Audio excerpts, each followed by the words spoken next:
Allô Monsieur l'émission où chaque mois, un invité spécial répond à vos questions sur la construction de maisons saines et autonomes.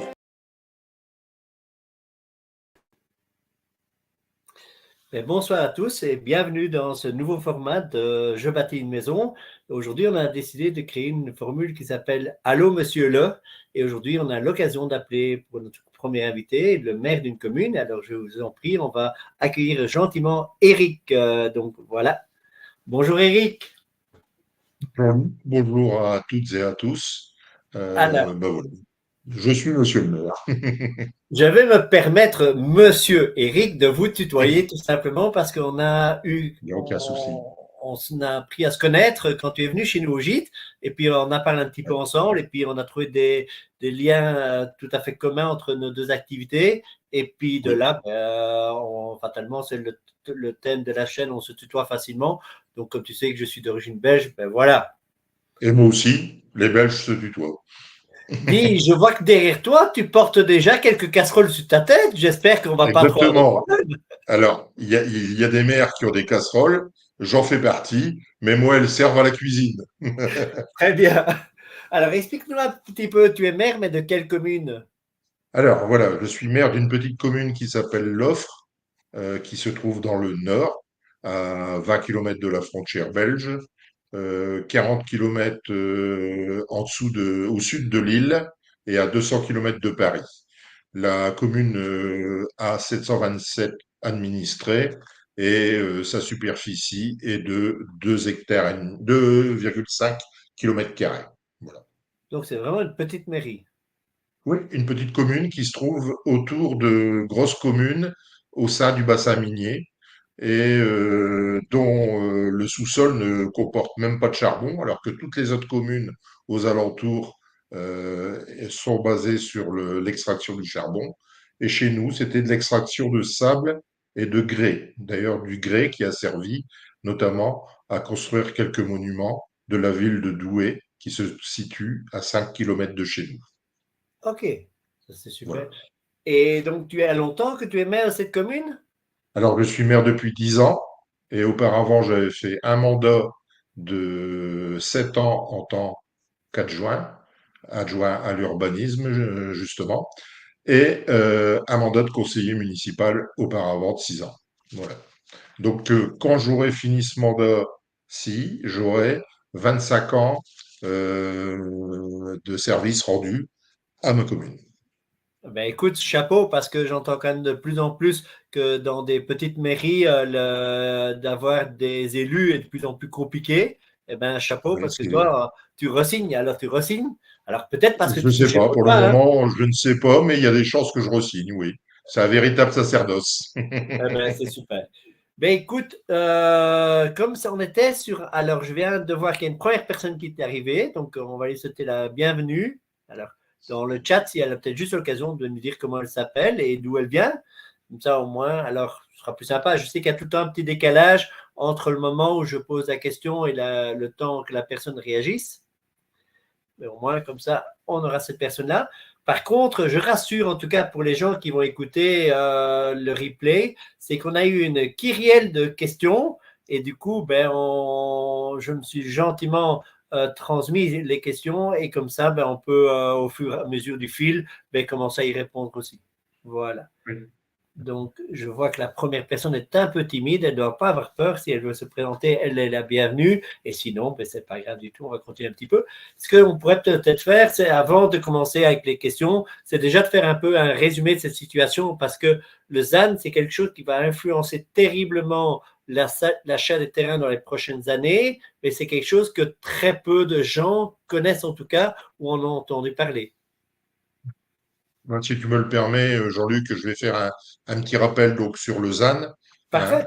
La France s'est fixée dans le cadre de la loi climat et résilience adoptée en août 2021 l'objectif donc d'atteindre le zéro artificialisation nette des sols en 2050 avec un objectif intermédiaire de réduction de moitié de la consommation d'espaces naturels, agricoles et forestiers dans les 10 prochaines années, c'est-à-dire de 2021 à 2031, par rapport à la décennie précédente, donc celle de 2011 à 2021. Et je voudrais ajouter aussi une petite définition de l'artificialisation. Donc, l'artificialisation, elle, est définie par l'article 192 de la loi climat et résilience. Il s'agit d'une altération durable de tout ou partie des fonctions écologiques d'un sol. Projet, évaluation environnementale. Alors, les effets de cette altération sont, et là, on va pouvoir peser le bénéfice quand même de cette loi, les effets de l'altération sont l'accélération de la perte de la biodiversité, c'est-à-dire espèces animales et végétales.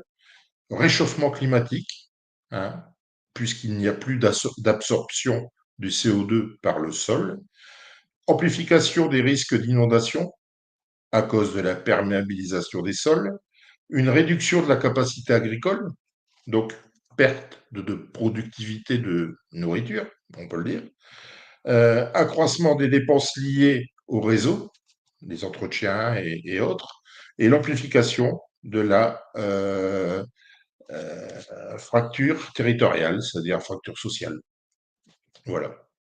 Donc ces enjeux-là font qu'il y a eu une réaction politique et elle n'est pas que française, elle est aussi internationale, il faut le savoir.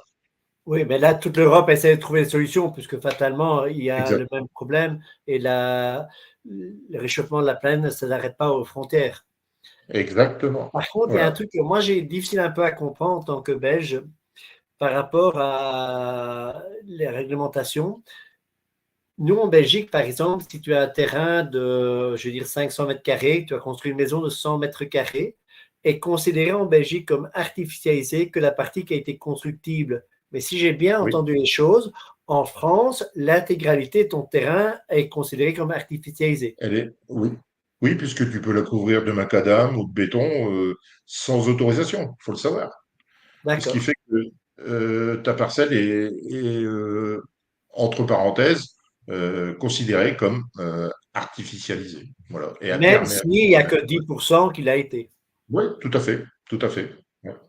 Du coup, ben, ça viendra dans une des questions tout à l'heure parce qu'effectivement, si on redéfinit un peu le terrain autrement, on peut trouver encore des terrains à bâtir dans les communes sans augmenter le nombre de mètres carrés qui a été artificialisé. Après, les PLU peuvent aussi entrevoir des règles qui préconisent que sur un terrain, par exemple, comme tu le disais, de 500 mètres carrés, ne sont constructibles que 30% de la parcelle, hein. Donc, 30% seraient couverts par un bâtiment. Et le PLU, dans son règlement, peut aussi imposer des espaces verts.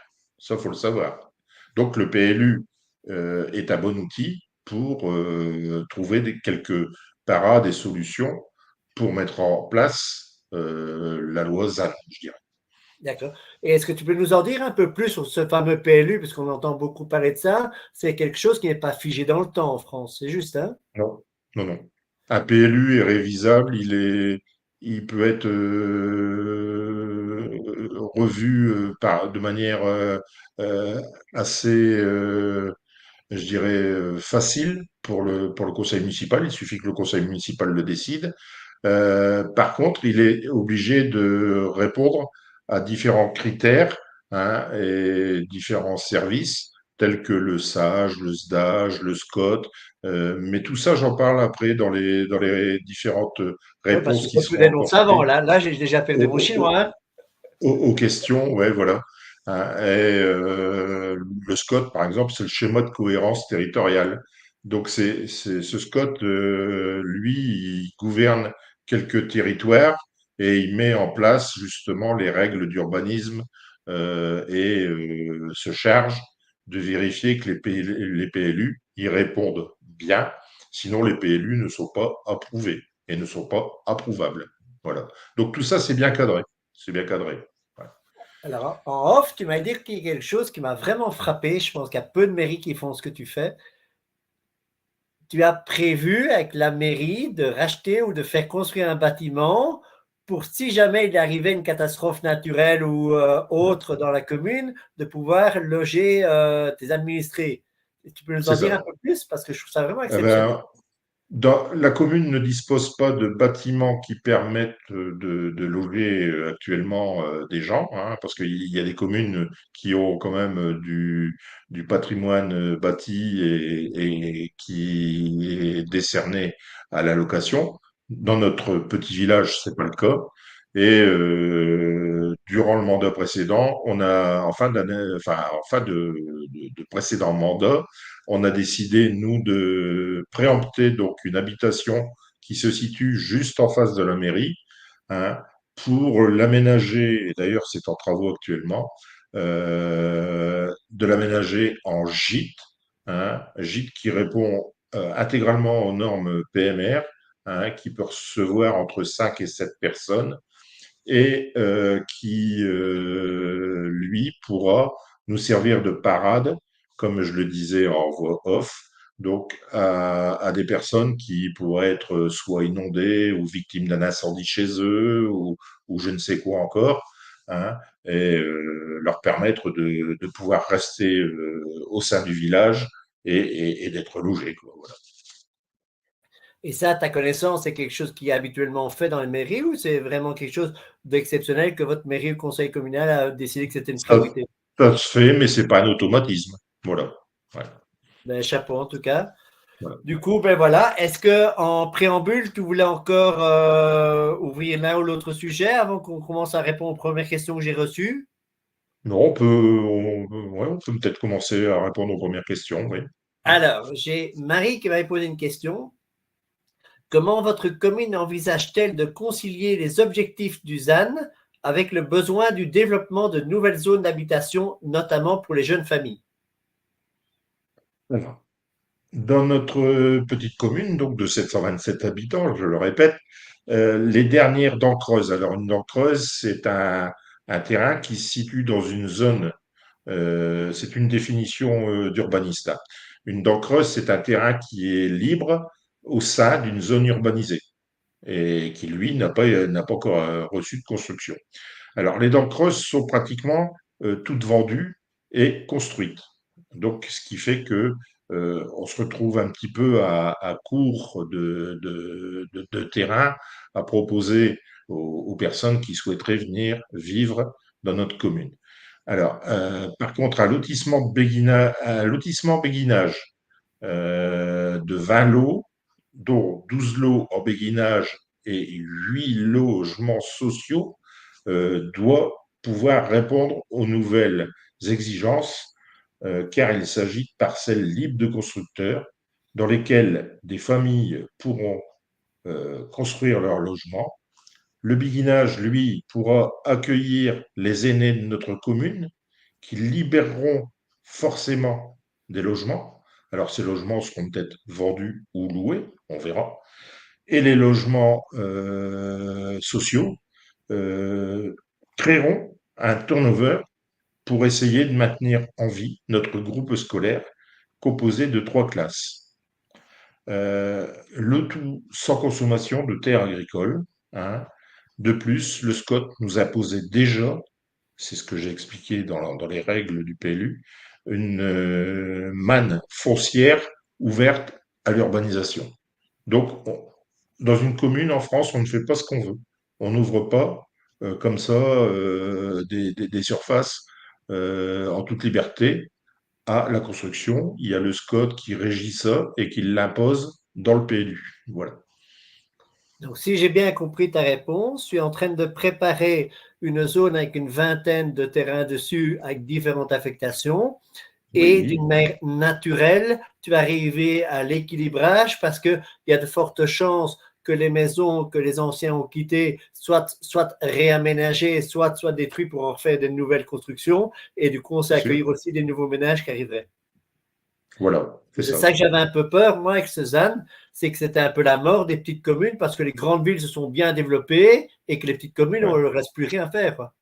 Alors, c'est la grande crainte de beaucoup de petites communes, notamment, avec des édifices à conserver, tels que l'école, parce que à partir du moment où il n'y a plus de construction, qu'il n'y a plus de turnover, Mhm. il n'y a plus d'arrivée d'enfants. Donc, s'il n'y a plus d'arrivée d'enfants, c'est la mort de l'école, la mort du village, quoi. Voilà. Oui, et puis les Euh, rares magasins qui restent vont disparaître aussi, fatalement. Exactement, bien sûr. Et bon, quelques parades existent. On en parlera dans d'autres réponses. Super. Je voudrais pas, je Allez, voudrais on pas y répondre avance. trop vite. Alors, il y a Alexandre qui nous dit le PLU de votre commune. Tu vois que eux te vous voient, hein? Oui, c'est très bien. Ils peuvent me tutoyer. Moi, ça ne me dérange pas. Alors, le PLU de votre commune prévoit-elle des zones spécifiques pour l'installation d'habitations légères ou alternatives? Et ça, c'est dans un grand sujet de ma formation. Et comment ces projets sont-ils perçus? Alors, je vais répondre à cette question. Déjà, dans le PLU et dans son PADD, PADD, c'est le plan d'aménagement et de développement durable. Donc ça, je dirais, l'une des premières pierres de l'édifice PLU. On travaille déjà sur ce genre de document, le PADD, et on définit vers quoi le PLU doit tendre. Alors, dans notre PLU, il a eu pour objectif, donc ce PADD, pour objectif majeur, de reconnaître et préserver le cadre naturel et agricole. Ça, il faut le savoir. Donc, on est une commune rurale et dans notre PADD, on a souhaité reconnaître et préserver ce cadre naturel et agricole. On est une commune qui est très tournée vers notre environnement et qui le soigne. Alors, d'un développement maîtrisé en mettant en valeur le cadre de vie et la qualité de ses habitants. Ça, c'est très important. Alors, pour répondre à la question, il n'y a pas de zone actuellement retenue pour ce genre d'habitation, mais à partir du moment où le règlement de la zone U n'interdit pas ce type d'habitation, elles sont forcément autorisées. Il faut le savoir. Un règlement de PLU est fait comme ça. Aucun a priori par rapport à ce type d'installation sur notre territoire. Donc, si j'ai une tiny house, je viens Oui, gentiment te dire bonjour et de voir de voilà. quelle manière ta commune pourrait accepter ma tiny house parce que pour moi, c'est une solution peut-être provisoire ou pas, tout C'est une simplement. habitation. C'est une habitation. Si elle est installée sur un terrain en zone U, elle ne présentera aucun problème. Voilà. À Donc, tu ne partir seras du pas obligé moment, de la retirer du terrain tous les 6 mois comme dans beaucoup d'autres mairies non, alors. voilà, Waouh! non, pas comme une caravane. Là, moi, je voyais la forme tiny house parce qu'elle est sur roulette, mais ça serait la même chose si ce serait une maison, par exemple, avec une pailloute. Il suffira d'y démonter les roues et le timon, tout OK. simplement. Donc, Voilà, et si c'est il une faut le paille, savoir. une yourte, c'est pareil. Oui, une yourte, c'est pareil. Waouh! Mais là, Voilà. excuse-moi, les gens ont commencé à s'intéresser au nord de la France, hein? Par contre, dormir dans une yourte, quelquefois en hiver, ça peut être un peu juste, hein. Alors, c'est pour ça qu'il y a un nouveau nom maintenant, on dit la paille yourte. Donc, fatalement, elle est Oui, isolée avec de la paille. Et donc là, je voilà. t'assure, il fait bien bon Elle est dedans. bien isolée. Voilà. Du coup, ben, on embraye avec Sophie. Elle nous dit la réduction de l'artificialisation des sols prévue par le ZAN pourrait-elle freiner les projets d'extension urbaine dans notre région et quels sont les compromis envisagés? Alors, je dirais oui et non, car la réponse et la solution sont et doivent, pour une densification de zones artificialisées et réduire les extensions avec, enfin, aux friches et ce qui pourra encore être ouvert à l'urbanisation. Donc les compromis peuvent passer par des extensions urbaines verticales plutôt qu'horizontales, par exemple, en ville. On peut créer des étages supplémentaires plutôt que de s'étaler. Tout à fait. Ça peut être une solution. Alors, ça se fait Euh, beaucoup pour l'instant dans les grandes villes, les extensions oui. en élévation, mais effectivement, quand tu vas dans les villages, l'habitude, c'est Dans plutôt les, justement de s'étendre latéralement. dans les petites communes, ce qui pourrait être proposé, c'est une construction pour les communes qui n'ont pas de friche, c'est de pouvoir laisser aux personnes qui ont de grandes parcelles de pouvoir créer ce qu'on appelle un deuxième rang. Voilà. Alors là, tu Et vas de vraiment pouvoir nous construire intéresser parce que j'ai lancé un sujet et de là-dessus. pouvoir construire en fond de parcelle, par exemple. Voilà. OK, donc ça, c'est vraiment quelque chose qui est, entre guillemets, une voie de sortie pour les petites communes rurales. À chaque problème, il y a des solutions, tout à fait. Ouais. Génial. Et donc, je Ouais. reprends parce que dans la vidéo, je parlais de la maison de ma grand-mère. Ben, évidemment, comme j'ai quand même un certain âge, j'ai malheureusement plus ma grand-mère. Mais c'est vrai que s'il y a beaucoup de terrain qui, à l'époque, avait 800, 1000 mètres carrés et qu'il y a moyen de faire relativement facilement une deuxième maison, soit devant, soit derrière, avec deux Oui. passages latéraux, parce que si c'est la maison de ta grand-mère, ben, un jour ou l'autre, malheureusement, elle ne sera plus là. Et il faut aussi que chacun ait sa propre vie et ses propres réseaux. Mais ça, c'est quelque chose qui est aussi envisageable. Et apparemment, donc, les mairies dans les petites communes, c'est quelque chose qui serait fort ouvert aussi à ce que ça puisse se mettre en place. Ça commence à se démocratiser d'ailleurs. Nous, chez nous, on a déjà 3 ou 4 cas de fonds de parcelles qui ont servi à une nouvelle construction. Voilà. 3 ou 4 cas par rapport à ta commune. Donc, si on prend une moyenne Pour, de 4 pour habitants 300 par logements. maison, ça 300 fait quand même une logements. belle proportion. Hein? 1%. Oui, mais 1% c'est pour déjà pas le. mal. Hein? Voilà. Ouais. Oui, oui. OK. Alors, on continue. J'ai Julien qui me pose la question suivante. En tant que maire, quelles sont les solutions que vous proposez pour permettre une urbanisation plus respectueuse de l'environnement tout en répondant aux besoins croissants de logement?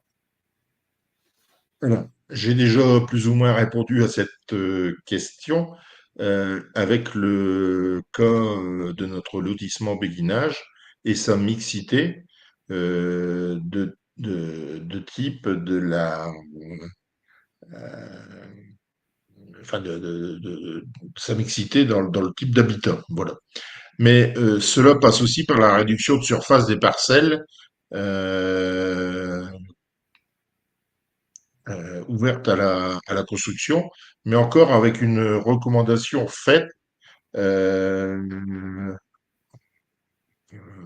par rapport à, à des prescriptions qui pourraient être faites et des recommandations qui sont faites dans les PLU par rapport, je dirais, aux apports solaires, la ventilation naturelle, l'exploitation des filières locales en énergie et matériaux de construction, privilégier par exemple la lumière naturelle. Nous, c'est tout ce qu'on impose un petit peu dans ce lotissement béguinage, le rejet des eaux pluviales à la parcelle ou des dispositions constructives telles que l'isolation, l'exposition, l'orientation de la maison et enfin inviter les propriétaires justement de grandes parcelles à le lotir. Donc c'est à découper leurs parcelles et créer un deuxième rang de construction. Voilà, donc on Et tu es en continue train à. de me dire, de nouveau, je vois là le défaut de ma Belgique natale, où il y a une obligation de construire parallèle à la route, mais que chez vous, vous pourriez accepter tout à fait que la maison soit de travers par rapport à la route. À partir du Oui, moment, ça donnera une bonne exposition pour que le soleil puisse rentrer plus facilement dedans. exactement. Ouais, ouais. Waouh! Donc, ça va À être fini partir de du voir moment. ce plan très bien tracé sur une ligne droite avec toutes ces maisons parallèles qui sont Ah, ridicules parce qu'il y a un oui, côté de la route qui est bien situé et l'autre côté très mal mis. ouais. Le randonnion, c'est fini. Il faut urbaniser de manière plus intelligente. Voilà. Et Voilà.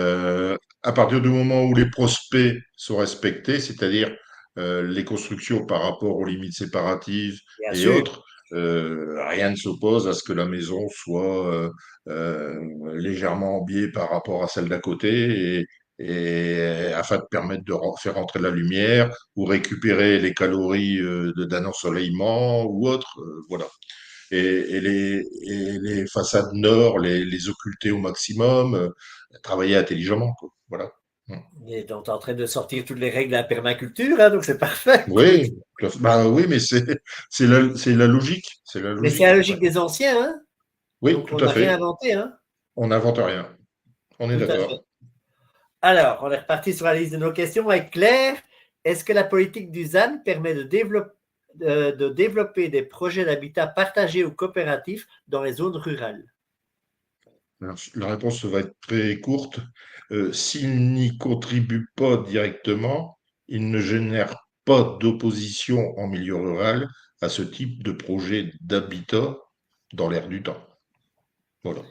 Est-ce que tu as entendu parler de ce que nos voisins belges, enfin tes voisins belges, vont imposer à la population à partir du 1er janvier 2025?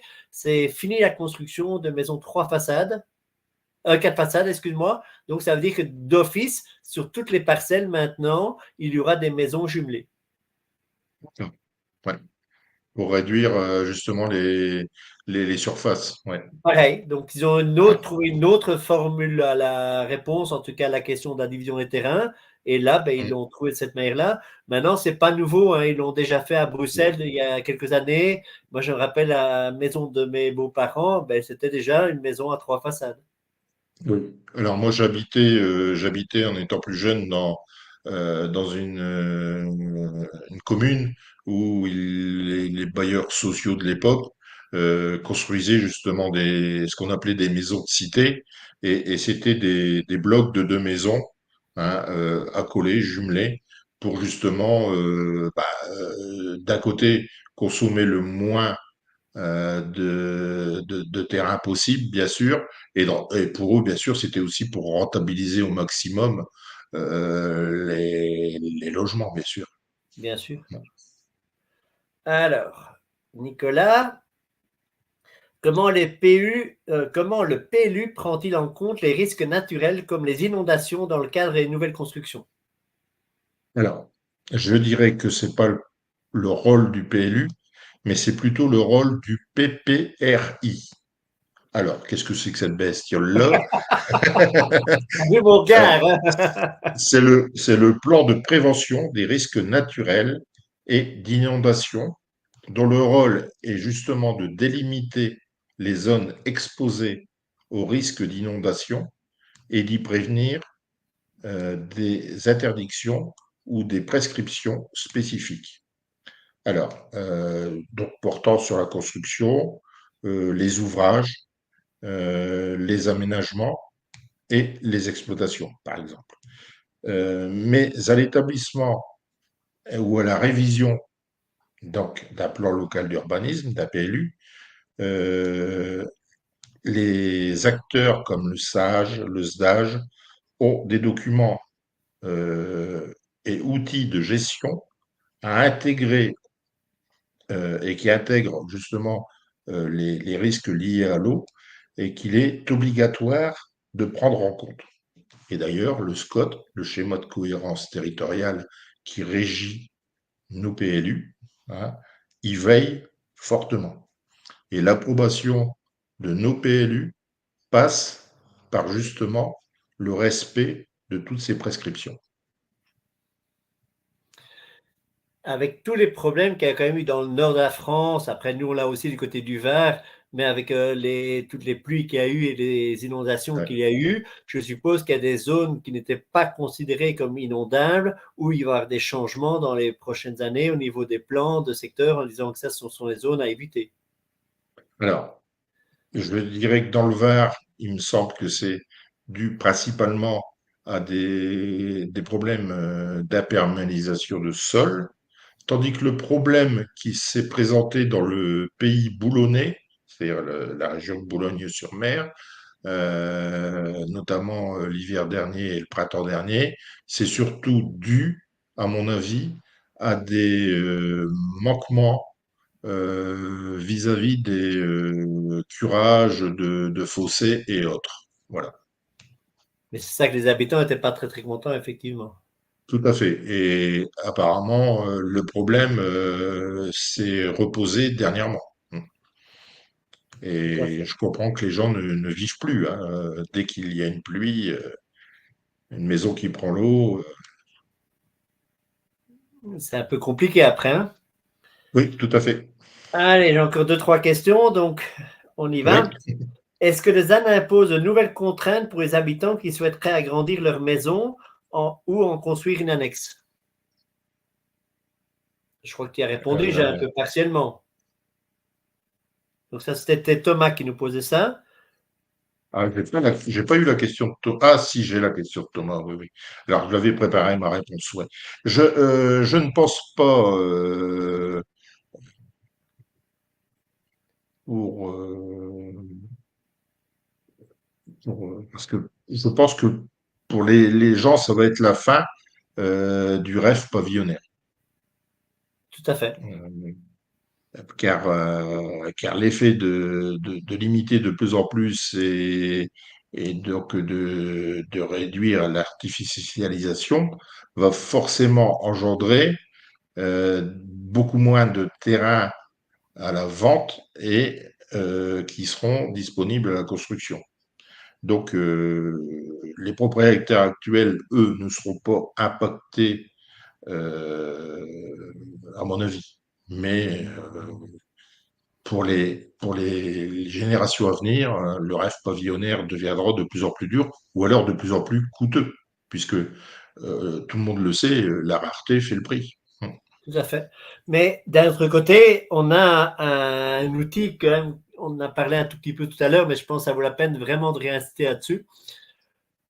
Si je vais voir dans ta commune et que je suis armé d'une petite application, alors j'en ai parlé dans une autre émission que j'ai fait sur une application qui s'appelle Yodo, et c'est une application avec la libération justement de toutes les datas du foncier qui permet Ouais, d'avoir directement sur cette application-là, on voit tous les terrains, on voit la partie constructible et on peut interroger pour chaque parcelle le règlement PLU et ouais. on a directement la réponse de combien de pourcentage a été construit sur le terrain, combien il reste de disponibilité et quelle est la hauteur maximum d'élévation.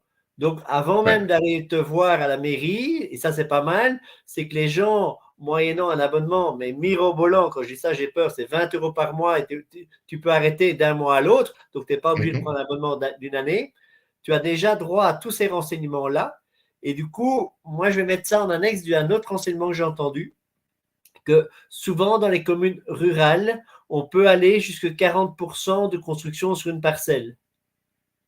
Ouais, ça dépend des PLU. Ouais. Moi, Mais j'ai est-ce connu des qu'on se PLU. rapproche de ces 40%, c'est juste? J'ai connu des PLU qui pouvaient monter jusqu'à 60%. OK, restons avec ces Ouais. 40%. Donc, si je m'aperçois par exemple d'une parcelle de 1000 mètres carrés, ça veut Ouais. dire que, et que la maison n'a été construite que de 100 mètres carrés, techniquement, on pourrait encore Il reste 300 facilement mètres construire 300 mètres carrés. ouvertes à la construction. Tout à fait. Voilà. Et Ouais. là, à ce moment-là, si je vois que des terrains comme ça, il y en a plusieurs dans cette mairie, je crois que ça vaut la peine de se déplacer, pousser la porte de la Bien sûr. mairie, dire Ouais. bonjour monsieur le maire. On va pas dire On allô est là, là on va pour dire ça. bonjour. Et du coup, ben, te poser la question de voir justement si on va discuter un peu plus loin avec des propriétaires. Est-ce que la mairie est ouverte ou pas sur l'esprit ben, justement de couper ou de décomposer les terrains? Oui, tout à fait, oui.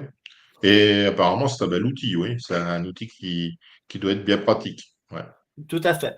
Après, ben voilà, c'est ça que j'invite à revoir cette vidéo-là. Je mettrai de toute façon le lien en dessous parce que je trouve que c'est tellement pratique d'avoir ce genre d'outil-là. Et surtout, le gros Oui. avantage, parce que tu parlais tantôt de rareté.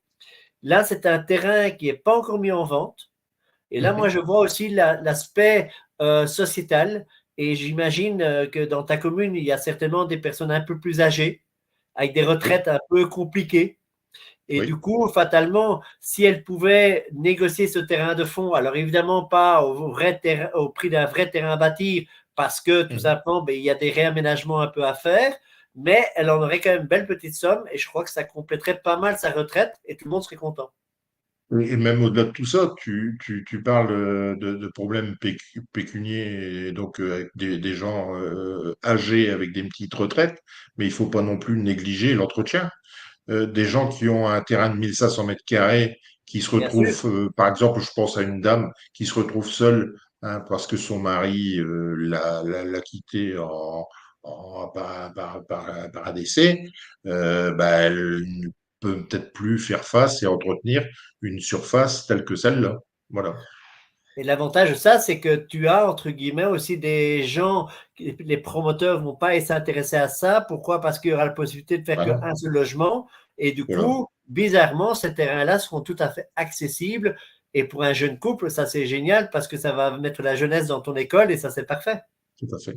Alors, ça peut peut-être ne pas intéresser un bailleur, mais ça peut peut-être intéresser un petit constructeur.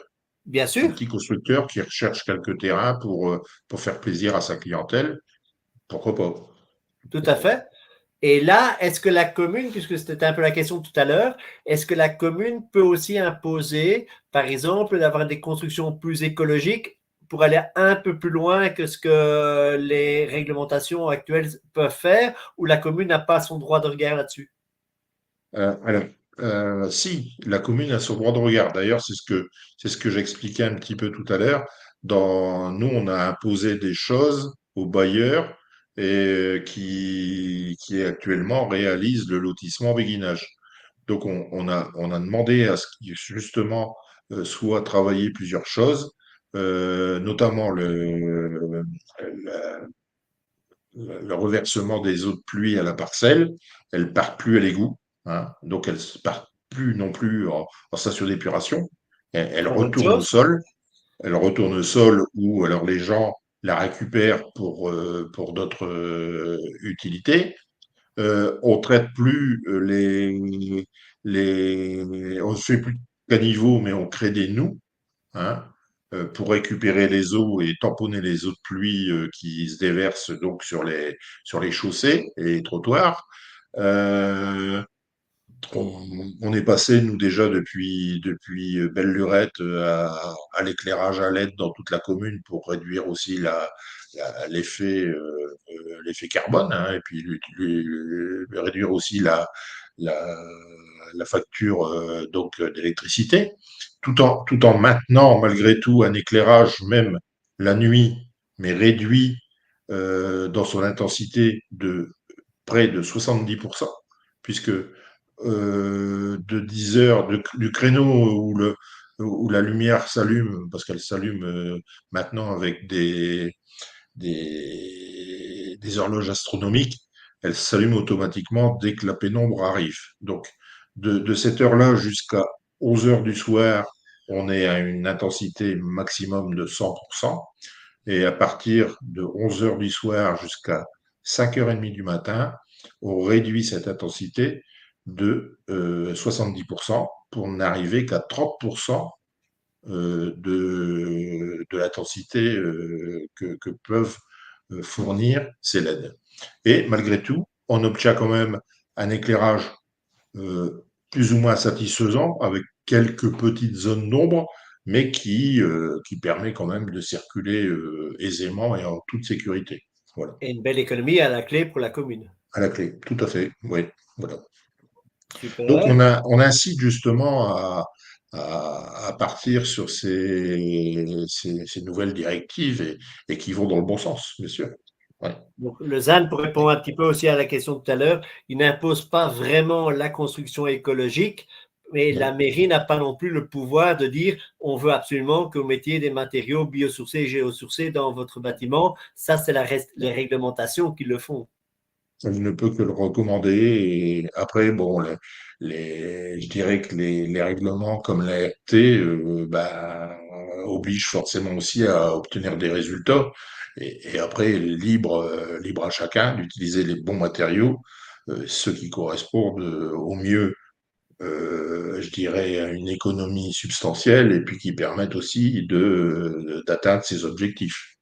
Parfait. Puis si on répondait à la question de Caroline, je pense déjà que si toutes les mairies imposaient que leur propre construction qui dépend d'eux mettait en avant tous ces matériaux-là, ce serait déjà une bonne étape de fait. Et tu le vois de plus en plus. Alors aujourd'hui, ça paraît encore dans les journaux que dans telle ville, ils ont fait une école, dans telle ville, ils ont fait Ouais, telle chose.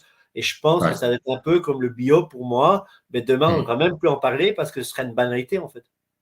Justement, dans la réponse que je voulais faire à Caroline, je listais en partie les choses qu'on a mises en place au sein de la commune, parce que on estime qu'on est aussi une référence, quoi, Bien sûr. pour les administrés. Alors, je pense notamment chez nous,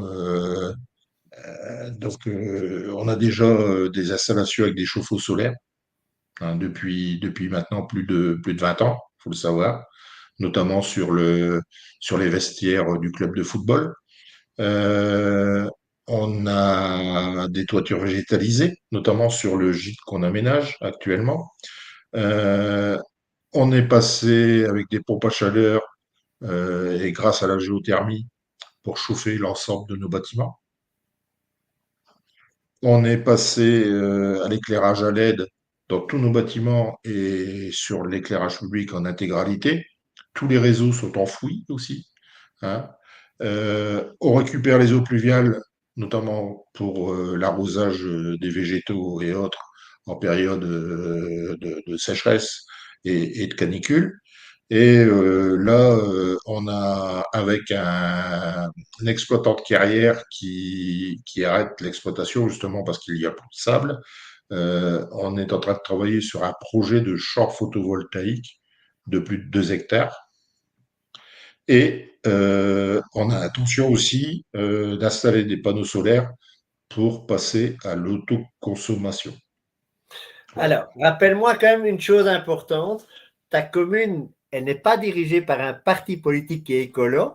Par contre, vous êtes une entente communale et vous n'êtes pas majoritairement écologique. Et malgré tout, vous faites plein de gestes incroyables. Notre politique, c'est la vie communale, le cadre de vie et de s'y sentir bien et que- qu'on réalise un cadre de vie qui soit, je dirais, confortable. Voilà. Je sais que toute la France est en train de nous écouter. Alors, même si on n'est pas nombreux là maintenant, mais dans le replay, Oui. demain, je crois que ta commune, j'ai peur pour toi, hein, il va falloir trouver beaucoup de terrain. Je suis un ancien agent de France Télécom. Donc, autrefois, je travaillais avant Orange pour France Télécom. Quand j'ai su que les cabines téléphoniques n'étaient plus obligatoires sur le territoire français, hein, pour des raisons que tout le monde avait plus ou moins un portable, j'ai fait mes pieds de mes mains pour récupérer la cabine téléphonique de notre village pour la transformer en lieu de... On l'appelle notre médiathèque, nous, hein. Donc cette cabine a été équipée d'étagères où les gens viennent déposer des livres, les retirer, et tout ça gratuitement. Ce qui fait que les gens échangent des livres par le biais de cette cabine. Quelquefois, j'y trouve même des petits messages. Je vous invite à lire tel livre, et voilà. Et pour ne pas justement jeter et foutre à la poubelle quelque chose qui est assez solide, qui est en aluminium, qui, et puis qui, quelque part, faisait partie aussi du patrimoine Bien sûr. français. Voilà, comme les cabines téléphoniques anglaises avec leur style, hein. Donc, j'étais à l'instigation de ça. D'ailleurs, j'ai même été auditionné à l'époque par un journal qui s'appelle Le Parisien. Voilà. Je trouve génial. En tout cas, ta mairie est donnée sur l'envie. Alors, tout le monde ne va pas en vacances dans le Nord, quoique depuis le film des Ch'tis, on y retourne un peu plus. Et je me dis, ben, tiens, plutôt que d'aller simplement du côté de Berck ou des Chaunassy, peut-être qu'il ferait Bien sûr. bien d'aller voir ton village, comment ça se passe. Ouais. Et ils pourront venir puisqu'on a un gîte pour les recevoir. En plus, voilà. Eric, ben en tout cas, moi je me propose d'en arrêter là. Si jamais j'ai une question ou D'accord. l'autre bien spécifique, ben, je me permettrai de te la poser et dans le descriptif, ben, je la rajouterai. Et Sans puis, problème. pour les élèves de Je bâtis, en tout cas, je te remercie à leur nom parce que c'est la communication que tu leur donnais encore un petit service un peu plus spécial. Mais en tout cas, je vois que toute personne qui vient jusqu'à la mairie, ben, il sera bien reçu et en tout cas, il aura les Tout à bons fait. renseignements et ça, c'est génial. On est là pour ça.